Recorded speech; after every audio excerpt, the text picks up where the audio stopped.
वितराग तेरी वाणी पर मुझको परम विश्वास हो। वितराग तेरी वाणी करुणा निधि अरिहंत हो, त्रैलोक में सर्वोच्च हो।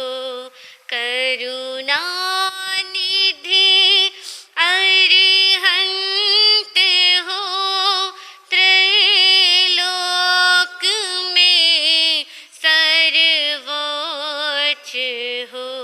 सिद्ध बुद्ध हो, परमात्म हो। सिद्ध बुद्ध हो, परमात्म हो। आनंद के तुम धाम हो। वितराग तेरे वाणी पर, वितराग तेरी वाणी पर मुझको परम विश्वास हो। वितराग तेरे वाणी पर बढ़ती रहो सन्मार्ग पर, सब स्वार्थ ममता छोड़ कर। बढ़ती रहो सन्मार्ग पर, सब स्वार्थ ममता छोड़ कर। मद मोह माया तोड़ कर, मद मोह माया तोड़ कर। विषयों से नाता तोड़ कर। वितराग तेरे वाणी पर दृढ़ साधना भगवान हो। वितराग तेरी वाणी संकट में भी विचलित नहीं, सुख में भी तुझे भूलूं नहीं। संकट में भी विचलित नहीं, सुख में भी तुझे भूलूं नहीं। भय हो प्रलोभन सामने, भय हो प्रलोभन सामने। चाहे कष्टों का तूफान हो, खंडित न किंचित ध्यान हो। खंडित न किंचित ध्यान। मुझको परम विश्वास हो। वितराग तेरी वाणी पर, वितराग तेरी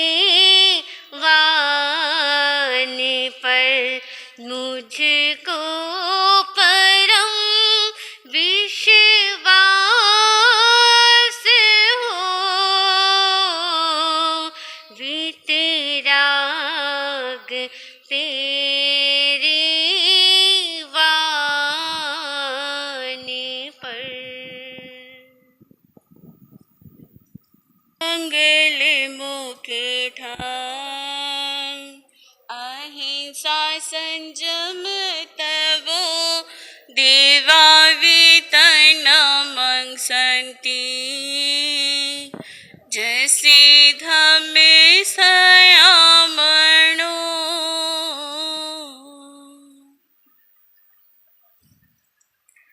अनंत अनंत ज्ञान से परिपूर्ण सर्वज्ञ सर्वदर्शी शरवण भगवान महावीर स्वामी के चरणों में मेरी भावभीनी वंदन।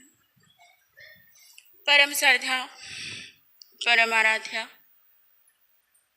मेरे नैया की खेवैया श्रद्धेय गुरनी जी महाराज के श्री चरणों में मेरी वंदन। मंच पर विराजित ज्येष्ठ गुरु बहनों के चरणों में भी मेरी हृदय से वंदना। उपस्थित धर्म प्रेमी बंधुओं, सुशीलवती माताओं एवं बहनों, मैं गुरनी जी महाराज के श्री चरणों में रहकर जो कुछ भी ग्रहण कर रही हूँ वही कुछ देर आपके सामने सुनाने का प्रयत्न करूँगी। कुछ भी सुनाना जाए या कुछ भी बोला जाए, उससे पूरा प्रभु चरणों में भक्ति के उद्गार अवश्य रखना चाहूँगी। सभी मेरे साथ बोलने का प्रयास करें। मैं चंदन बन कर तेरे चरणों में लग जाऊं, मैं चंदन बन कर तेरे चरणों में लग जाऊं, मैं फूल बन कर तेरे हो, मैं फूल बन कर तेरे चरणों पे चढ़ जाऊं, मैं चंदन बन कर तेरे चरणों में लग जाऊं, मैं चंदन बन कर तेरे चरणों में लग जाऊं, मैं फूल बन कर तेरे चरणों पे चढ़ जाऊं, मैं चंदन बन कर तेरे चरणों में लग जाऊं। उपस्थित श्रद्धालु आत्मा, हमारे सर्वज्ञ भगवान ने हमें समझाते हुए, हमें बताते हुए कहा है, श्री उत्तराध्यान सूत्र में फरमाया है कि गहना कर्मणो गति, अर्थात कर्मों की गति बहुत ही गहन होती है, जिसके विषय में स्वयं तीर्थंकर भी नहीं देख सकते कि आने वाले समय में व्यक्ति को किस प्रकार से कर्मों का भुगतान करना है। तीर्थंकर भगवान भी इन कर्मों के आगे हार जाते हैं। भगवान यह देख सकते हैं कि उस व्यक्ति के जीवन में या स्वयं के जीवन में यह घटित होगा, परंतु कैसे और क्यों यह नहीं जानते। इसीलिए स्वयं भगवान ने फरमाया कि गहना कर्मणो गति, अर्थात कर्मों की गति अति गहन होती है। जैसे कि एक अंधेरी गुफा में तो शायद हमें हमारे हाथ भी दिख जाए, अन्य वस्तुएं भी दिख जाए, परंतु जो ये कर्मों की गुफा है उसमें हमें कुछ भी दिखाई नहीं देगा। चाहे हम कितने भी प्रयत्न कर ले, कितनी भी कोशिश कर ले, परंतु यह कर्म किसी की समझ के परे है। भगवान ने सीधा और सरल उपाय बताते हुए हमें समझाया कि जो व्यक्ति जैसे काम करेगा उसको उसके फल भी उसी के अनुपात में, उसी के बराबर में उतने ही प्राप्त होंगे। कर्मों का विज्ञान इतना अनंत है कि कोई उसे अगर समझना चाहे तो उसकी समझ से परे की बात है। अगर जिसने ये सामान्य सी बातें समझ ली कि जैसे हम कर्म कर रहे हैं उसका फल हमें वैसा ही प्राप्त होगा, तो वह व्यक्ति इस संसार का सबसे बुद्धिमान व्यक्ति है। जिसने कर्मों की सत्ता को जाना, कर्मों की अदालत में अपने हिसाब को समझा, वह इस संसार से मुक्ति को पा गया। अर्जुन माली को देख लीजिए, उसने अपने इतने कर्म बांधे, एक दिन में वह नित्य 7 व्यक्तियों को मारता था। 6 महीने उसने नित्य प्रतिदिन 7 व्यक्तियों को मारने का जो प्रण उठाया था, 6 महीने उसने कितनी हत्याएं की, कितना पापों का उपार्जन किया, परंतु उसने जब इस बात को समझा कि यह मेरे ही द्वारा किए गए कर्म हैं, तो उसने 6 महीने में ही अपने कर्मों का क्षय कर दिया था। तो हमें भगवान समझाते हैं, ज्ञानी पुरुष समझाते हैं, हर धर्म के श्रोता समझते हैं, वक्ता हमें समझाते हैं कि जो यह कर्म है सभी को उसके अनुसार फल देने के लिए तत्पर रहते हैं। उज्जैन जिले की एक घटना हमारे सामने आती है।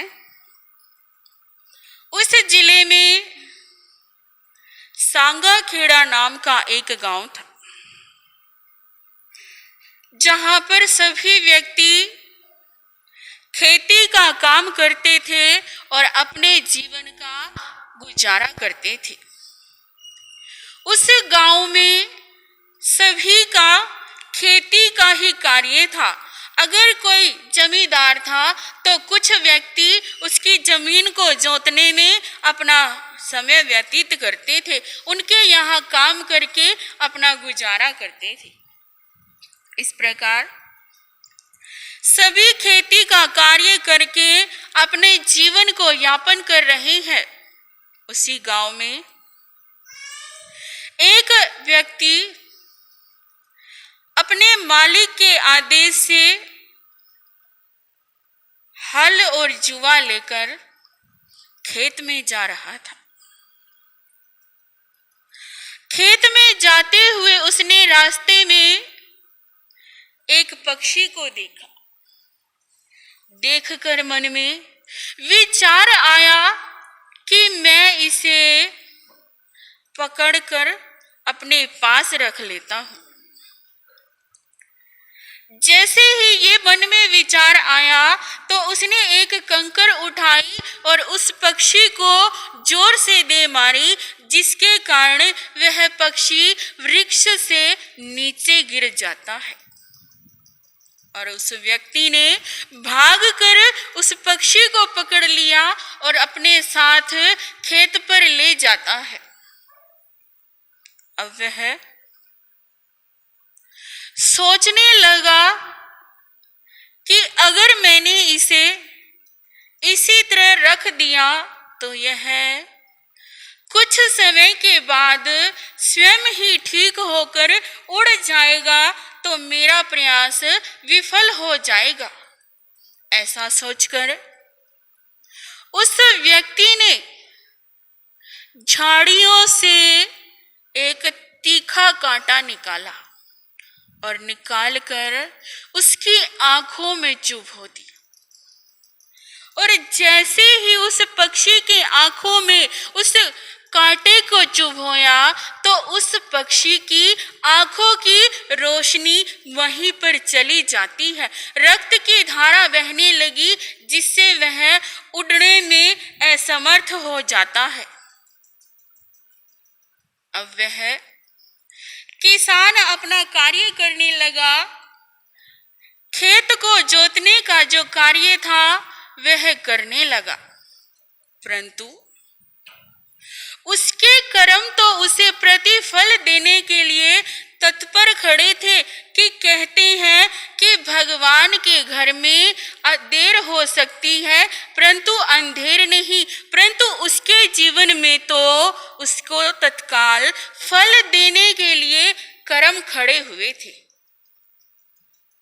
उसके आसपास घूमने लगे, सोच रही हैं कि किस प्रकार इसे इसका प्रतिफल दिया जाए। तो वह जो हल चला रहा था, एक बबूल के कांटों की झाड़ी उड़कर आती है और उसके हल के जुए में फंस जाती है। अब वह कोशिश कर रहा है, निकालने की कोशिश जैसे जैसे वह करता है वैसे वैसे वह अधिक उसमें फंसते जा रहे हैं। इस प्रकार जितना वह जोर लगाता है उतने वह उसमें फंस रही है। तो वह सोचने लगा कि अब मैं क्या करूं। उसने जोर लगाकर उसे तोड़कर बाहर निकालने की कोशिश की तो उसमें से कुछ कांटे टूटकर उसी की आंखों में जा लगते हैं। तो देखिए बंधुओं कि यह कर्म हमारे कभी भी हमें पीछे नहीं छोड़ते। जैसे जैसे हम जहां पर जाते हैं यह कर्म हमारी छाया के साथ तरह हमारे साथ चलते हैं। छाया तो अंधेरे में विलुप्त हो जाती है, खो जाती है, परंतु यह कर्म हमारे हमेशा हमारे साथ रहते हैं। हम कह देते हैं कि इस संसार में कुछ भी हमारे साथ जाने वाला नहीं है, परंतु यह कर्म हमारे हमेशा साथ जाते हैं। अगर हम मृत्यु प्राप्त करके इस गति से दूसरी गति में जाएंगे तो यह कर्म हमारे साथ ही जाएंगे। तो हमें इन बातों पर चिंतन करना है, मनन करना है, क्योंकि हम मनुष्य हैं। भगवान ने कर्मों ने हमें मनुष्य बनाया है तो उसका एक उद्देश्य दिया, क्योंकि हमारे माइंड में हर टाइम कुछ ना कुछ चलता रहता है, इसलिए हमें मनुष्य कहा जाता है। तो हमें इन बातों की तरफ भी गौर फरमाना है। जब हम इन बातों की तरफ ध्यान देंगे तो हम स्वयं ही अपने कर्मों के कर्ता बन जाएंगे। जब हम कर्मों के अच्छे कर्ता बनेंगे तो हम हमेशा अच्छे कर्मों का ही उपार्जन करेंगे। हम अच्छाई की तरफ अपने कदमों को बढ़ाएंगे, तभी हमारी मुक्ति मंजिल हमारे सामने खड़ी होगी। हमें इन कर्मों से डरकर रहना है, इन कर्मों से बचकर रहना है। श्री ज्ञान मुनि जी महाराज भी इसके विषय में एक भजन फरमाते थे।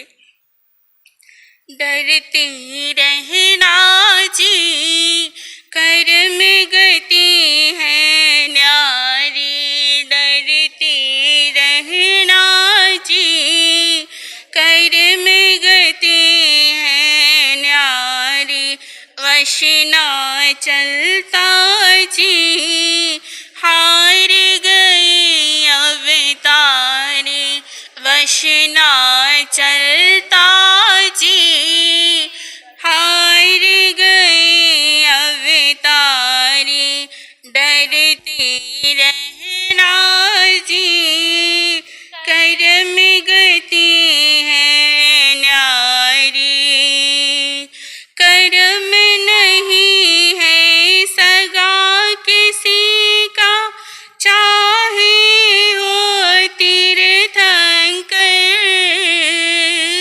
कर्म नहीं है सगा किसी का, चाहे हो तीर्थंकर, ब्रह्मा हो या विष्णु कोई, चाहे हो वे शंकर, ब्रह्मा हो या विष्णु कोई, चाहे हो वे शंकर, कभी न छोड़े जी जाने दुनिया सारी, कभी न छोड़े जी जाने दुनिया सारी, डरते रहना जी कर्म गति है न्यारी, डरते रहना जी कर्म ही है न्यारी, वश ना चलता जी हार गई अवतारी, वश ना चलता जी हार गई अवतारी।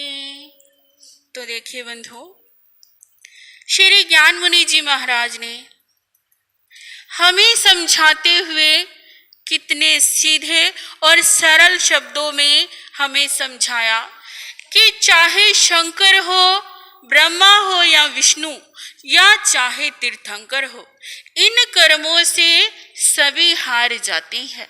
तो हमारे जैसे व्यक्तियों की क्या औकात।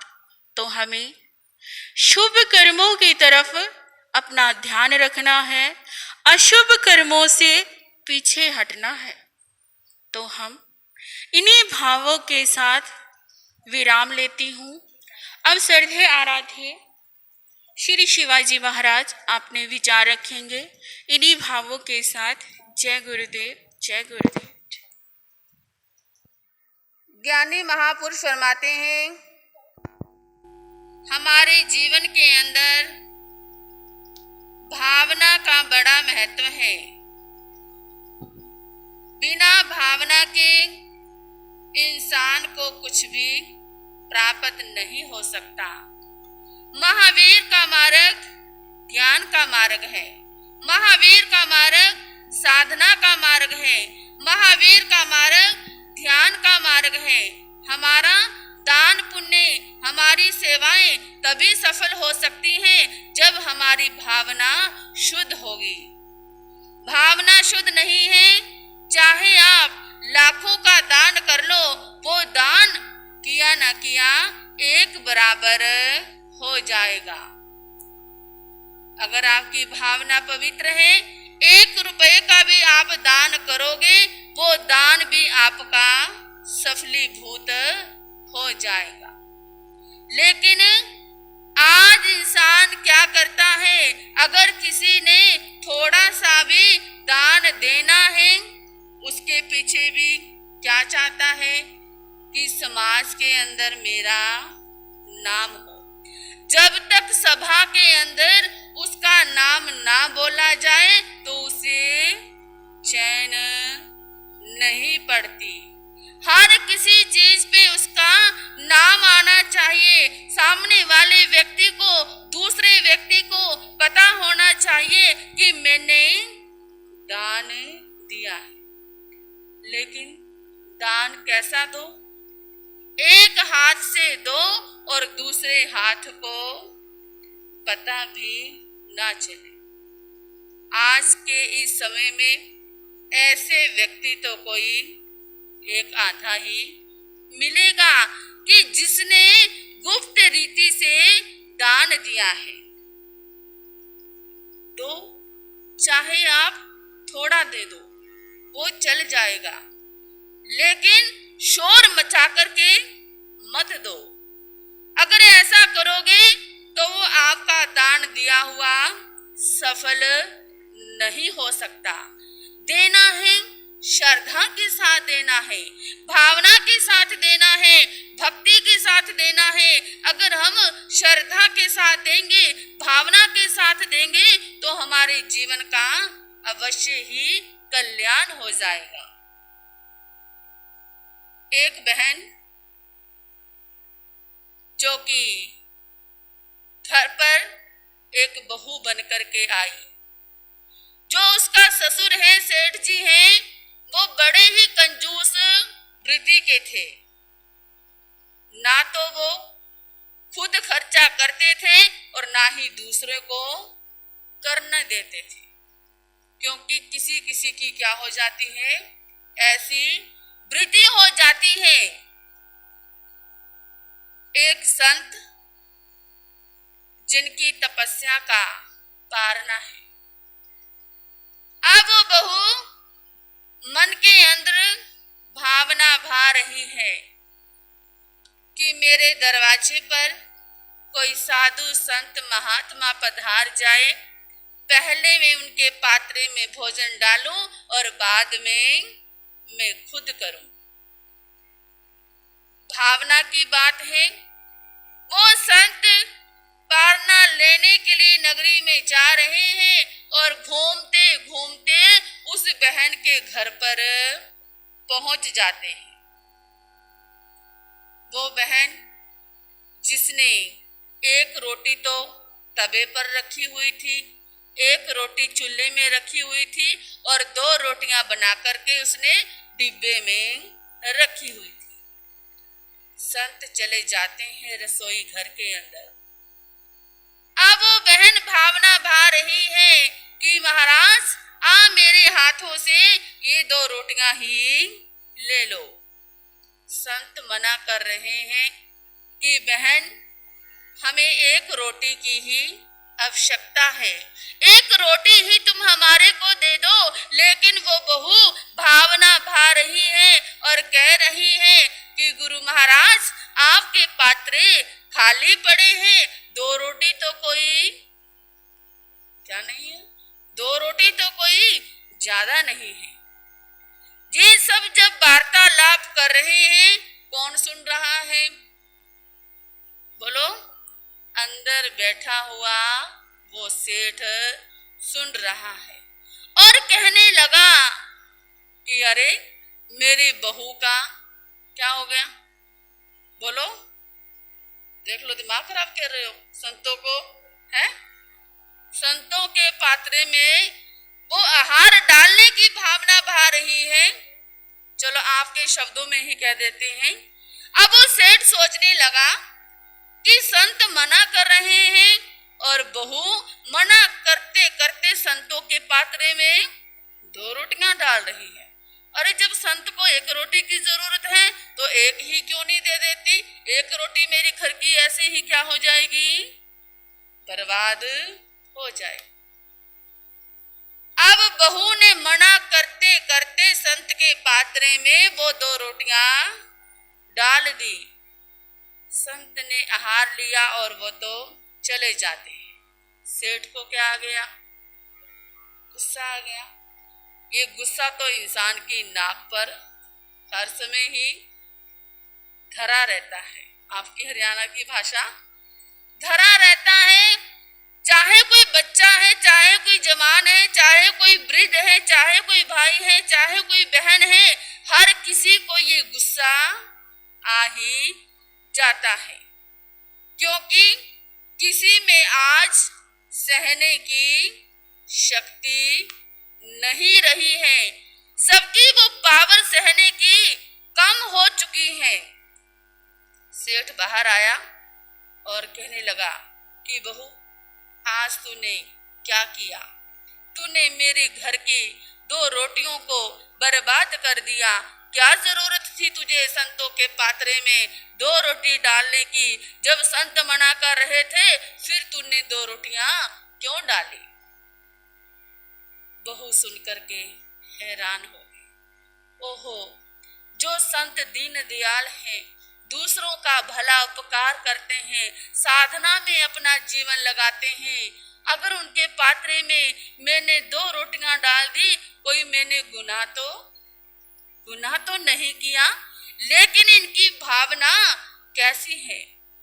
कहने लगी, पिताजी, जो मैंने संत के पात्रे में 2 रोटी डाली है, वो रोटी तो मेरी सार्थक हो गई है। कैसे सार्थक हुई है? बोलो। 2 रोटी मेरी सार्थक हो गई है। जो 2 रोटी एक तवे पर रखी हुई है, एक चूल्हे में रखी हुई है, वो रोटी जल गई है। अगर ना भी जलती फिर भी उसने जल जाना था। जो रोटी आप खा रहे हो और जो रोटी मैं खा रही हूँ, इस रोटी ने भी जल जाना है। लेकिन संत के पात्रे में जो 2 रोटी चली गई, वो 2 रोटी हमारी सफल होगी। कैसे सफल हुई बता दो, बोलो। हाँ जी, सच्ची भावना से तो दिया है। संत के पात्रे में जो 2 रोटी डाली है, संत उसे खाएंगे, आहार पानी करेंगे और करके क्या करेंगे? उसको सार्थक करेंगे। ध्यान, साधना, पाठ, जाप, माला आदि करेंगे। जितना भी वो करेंगे, वो सारा का सारा लाभ किसको मिलेगा? आपको ही तो मिलेगा। आपके घरों से तो भोजन लेकर के आए हैं, आपके घरों से तो आहार लेकर के आए हैं, और जो वो तपस्या करेंगे, साधना करेंगे, वो सारा का सारा पुण्य, सारा का सारा लाभ आपको प्राप्त होगा। पिताजी, संत के बारे में ऐसा आपको नहीं सोचना चाहिए। अब ससुर को भी लगा कि वाकई में जो मेरी बहू कह रही है वो सत्य कह रही है। तो कहने का क्या मतलब है कि अगर हमने देना है, किसी को भी दो, लेकिन भावना के साथ दो। कम दे लो, सच्ची श्रद्धा के साथ दोगे, सच्ची भावना के साथ दोगे, वो दिया हुआ दान आपका सफलीभूत हो जाएगा। लेकिन कुछ हमारी बहनों की क्या होती है, आदत होती है, साधु संत एक घर में जाते हैं और दूसरे पड़ोस वाले क्या करने लग जाते हैं, एक दूसरे से पूछने भी लग जाते हैं कि तेरे घर से साधु संत क्या लेकर के गए हैं। अगर 1 मिनट या 2 मिनट ज्यादा भी लग जाए तब भी उनको क्या हो जाती है, बेचैनी हो जाती है कि इसके घर में इतनी देर क्यों लगा दी। अरे गुप्त दान दोगे, गुप्त भावों से दोगे, वो आपका दिया हुआ सार्थक हो जाएगा। सुना करके कभी भी कुछ मत दो। अगर आपने किसी की सेवा करी है, किसी का आपने भला किया है, उपकार किया है, तो उसको 4 व्यक्तियों को मत सुनाओ कि मैंने संतों का भला किया है, मेरे कारण ही सब कुछ हुआ है। अगर हम ऐसी भावना भाते हैं तो हमारे जीवन का कल्याण नहीं हो सकता। चंदनवाला भी एक नारी थी और नागश्री ब्राह्मणी भी एक नारी थी। चंदनवाला ने भी दान दिया और नागश्री ब्राह्मणी ने भी दान दिया। लेकिन देने देने में दोनों की भावनाओं में अंतर था। पता होगा आपको स्टोरी, नागश्री की स्टोरी पता है, क्या दिया था उसने और चंदन वाला ने क्या दिया था, पता है आप सभी को। चलो कभी मौका समय जैसे भी आएगा आपको बताने का प्रयास भी किया जाएगा। दोनों नारी थी, चंदन वाला भी, नागश्री ब्राह्मणी भी, लेकिन देने देने के अंदर, भावनाओं के अंदर दोनों में अंतर था। भावनाओं के साथ एक ने तो मोक्ष के दरवाजे खोलिए और एक नरक में चलेगी। देखिए, दान तो दिया और दोनों ने ही संतों को दिया, सिर्फ फर्क किसमें आया, भावना के अंदर। एक ने शुद्ध भावों से दिया और एक ने अशुभ भावों के साथ दिया। तो प्यारे बंधुओं, कहने का मतलब यही है, जब भी दो शुभ भावों के साथ दो, थोड़ा दो, लेकिन मन के अंदर अशुभ भाव कभी भी लेकर के ना हो। अगर इस बात का आप ध्यान रखोगे तो आपकी जिंदगी का, जीवन का अवश्य ही कल्याण हो जाएगा। तो हम सोच रहे हैं कि जैसे आपके घर में कोई मेहमान आता है तो मेहमानों के लिए आप क्या रखते हो, नाश्ता पानी रखते हो, चाय देते हो, साथ में और क्या रखते हो जी, बोलो। चुप बैठे हो भी, क्या बात है, आपके मेहमान नहीं आते क्या? तो फिर बोलो, क्या रखते हो? चाय रखते हो, बिस्किट रखते हो और साथ में भुजिया भी, नमकीन भी रख देते हो। अगर एक चीज रखोगे मीठी मीठी उसे खिलाते जाओगे तो वो क्या हो जाएगा जी, बोर हो जाएगा। इसी प्रकार आप भी हमारे पास आते हो, अगर हम आपको एक ही चीज खिलाते रहें तो आप भी क्या हो जाओगे, देख लो मिनट में कह देते हैं कि बोर हो जाएंगे, हैं? मीठा मीठे के साथ नमकीन, अगर ये दोनों चीजें मिल जाएं तो आनंद और ही बढ़ जाता है। तो हमने इसी बात को सोच करके सोचा कि आज आपके सामने एक कहानी क्या कर लें, शुरू कर लें। वो कहानी आपके समक्ष हम प्रारंभ कर रहे हैं। बड़ी ही रोचक कहानी है, सुनोगे और सुनने से आप लोगों को पता चलेगा कि ये कहानी किस विषय पर है और इस कहानी के अंदर आगे क्या आएगा, कैसे इंसान का भाग्य पलटता है और भाग्य पलटते हुए इंसान को देरी नहीं लगती। इंसान की जो पुण्यवानी होती है वो इंसान चाहे जंगलों में चला जाए, चाहे मंदिरों में चला जाए, कहीं भी चला जाए, उसकी पुण्यवानी कभी भी खत्म नहीं होती। तो हम आपके समक्ष ये कहानी प्रारंभ कर रहे हैं और इस कहानी का नाम है 7 लाख की 7 बातें। क्या नाम है, याद कर लो नाम बहनों, क्या नाम है? 7 लाख की 7 बातें। तो हम ये कहानी शुरू करें तो उससे पहले 2 पंक्तियां गुनगुनाएंगे। सुनो सुनाओ दुनिया वालों, भाग्य की ये अजबी कहानी, पुण्यवान जहाँ भी जाता वहीं जाती पुण्यवानी। सुनो सुनाओ दुनिया वालों, भाग्य की ये अजबी कहानी, पुण्यवान जहाँ भी जाता वहीं जाती। क्या कहा कि पुण्यवान व्यक्ति जहाँ भी चला जाता है उसकी पुण्यवानी भी साथ जाती है। श्रीपुर नाम का एक नगर था। ध्यान से सुन लेना और चाहे नाम नोट भी कर लेना। आपसे समय आने पर क्वेश्चन भी हम पूछ सकते हैं। श्रीपुर नाम का एक नगर था।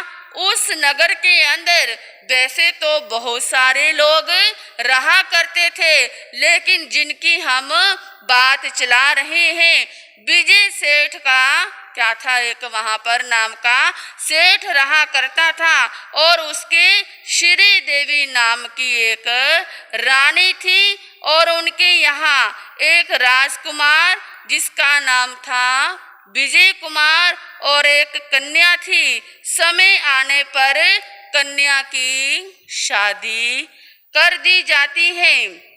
अब धीरे धीरे जो वो विजय कुमार था, दीन दुखियों का रखवाला था, सदा उनकी सेवा किया करता था और अपने माता पिता का आज्ञाकारी पुत्र था। संतान को कैसा होना चाहिए? जिन्होंने हमें जन्म दिया है, बड़ा किया है, पढ़ाया लिखाया है, ऐसे माता पिता की संतान को कदर करनी चाहिए, उनकी सेवा करनी चाहिए। अब वो विजय कुमार की प्रशंसा पूरे नगर के अंदर फैल जाती है। अच्छा इंसान होगा तो उसकी अच्छाई छुप नहीं सकती। सभी यही कहेंगे कि अरे इस जैसा तो कोई इंसान है ही नहीं, और जो बुरा होता है उसकी बुराई भी उसकी फैल जाती है। अब विजय कुमार की अच्छाई फैलती फैलती देवलोकों में पहुंच जाती है। खुद इंद्र ने प्रशंसा करी कि उस नगरी के अंदर जो विजय कुमार का लड़का है वो क्या है, अपने वचन का पक्का है, माता पिता का आज्ञाकारी लड़का है, जो कहता है सो ही वो करके दिखाता है। जैसे आपकी सभा के अंदर तरह तरह के लोग होते हैं, कोई किसी की प्रशंसा सुन करके खुश हो जाता है और कोई किसी की प्रशंसा सुन करके ईर्ष्या में जल जाता है। मन के अंदर ईर्ष्या के भाव आ जाते हैं। अरे समाज के अंदर, परिवार के अंदर, घर के अंदर इसका नाम क्यों हो रहा है, ऐसी भी ईर्ष्या हो जाती है। तो वहां पर एक मिथ्यात्वी देव था। जब उसने ये बात सुनी और सुन करके सोचने लगा कि ये बात मैं नहीं मान सकता, पहले जाकर के मैं परीक्षा लूंगा, फिर देखूंगा कि वो विजय अपनी परीक्षा के अंदर सफल होता है या नहीं होता है। अब उस देव ने एक सन्यासी का वेश धारण कर लिया और सन्यासी का वेश धारण करके वो जंगलों में बाहर एक बगीचे में आकर के बैठ जाता है और उधर से विजय कुमार भी घूमता घूमता उस बगीचे में पहुंच जाता है। बगीचे में संत को देखा, सन्यासी को देखा, देख करके एकदम हैरान हो गया। दूर से प्रणाम किया और कहने लगा, महात्मन मुझे कुछ उपदेश दो, मैं आपके मुखारबिंद से कुछ सुनना चाहता हूँ। क्या कहा कि महात्मन मुझे कुछ उपदेश दो, मैं कुछ सुनना चाहता हूँ। सन्यासी ने कहा कि जो हमारा उपदेश है वो उपदेश फ्री का नहीं है। क्या कहा? हमारा उपदेश फ्री का नहीं है, हम उपदेश सुनाते हैं और इसके बदले में कुछ ना कुछ लेते हैं। जींद वालों, हमारा उपदेश कैसा है? फ्री का है। देख लो, हम तो कुछ नहीं लेते बदले में, आपसे नहीं लेते ना, फिर भी आप आने से क्या करते हो, कतराते हो। अब वो सन्यासी कहने लगा कि मेरे पास एक नहीं, दो नहीं, तीन नहीं, 7 बातें हैं। कितनी बातें हैं बहनों? 7 बातें हैं और उन 7 बातों का बहुत भारी मोल है। एक बात का 1 लाख रुपया। कितना? एक बात सुनाएंगे और कितना रुपया उसका मांगा? 1,00,000 रुपया। और 7 बातों के कितने होंगे जी? 7 लाख रुपए होंगे। देख लो, अगर तुम दे सकते हो तो ये 7 बातें मैं आपको सुना दूं। जींद वालों, हम भी कह दें ऐसा? सुनना चाहते हो 7 बातें कौन सी हैं? सुनना चाहते हो? आपको भी कुछ देना होगा। हम आपसे 7 लाख रुपए तो नहीं मांगेंगे, लेकिन कुछ ना कुछ और मांग लेंगे।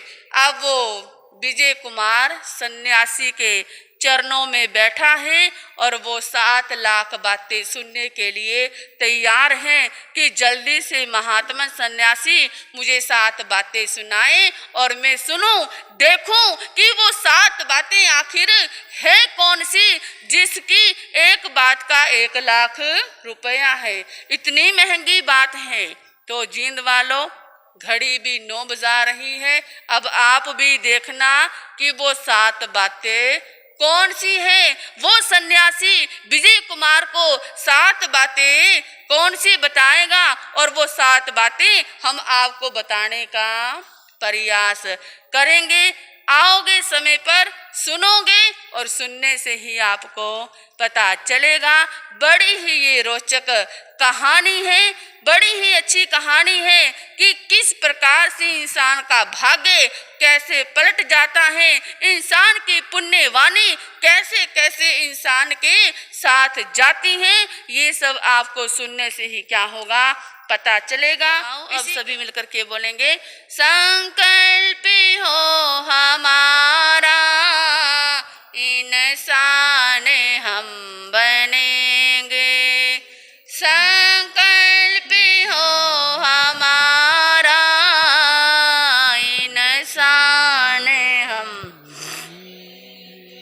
इंसान बन गए तो भगवान भी बनेंगे।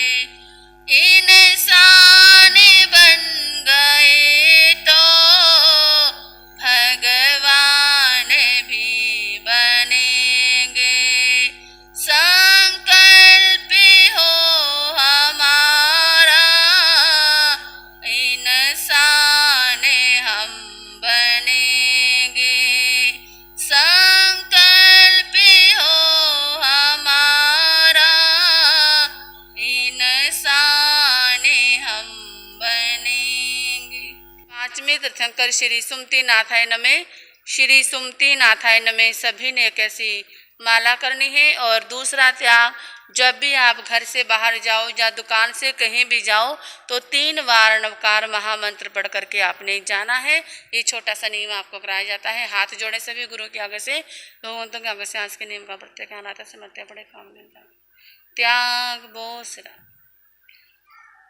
बोलिए शरमन भगवान महावीर स्वामी की, समस्त आचार्य गुरु भगवंतों की, समस्त गुरुनी जी महाराज की, जैन धर्म की, संसार के सभी महान पुरुषों की। श्री चतारी मंगलम, अरिहंता मंगलम, सिद्धा मंगलम, साहू मंगलम, केवली प्रणतो धम्मो मंगलम। चतारी लोकतमा, अरिहंता लोकतमा, सिद्धा लोकतमा, साहू लोकतमा, केवली प्रणतो धम्मो लोकतमा।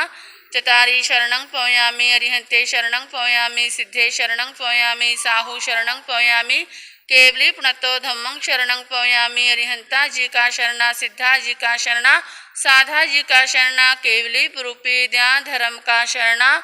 ये 4 शरण दुखी हरन जगत में, और न शरणा कोई होगा। जो भवि प्राणी करे आचरण, उसका अजर अमर पद होगा। उसका सदाई मंगल होगा। बोलिए शांतिनाथ भगवान की जय।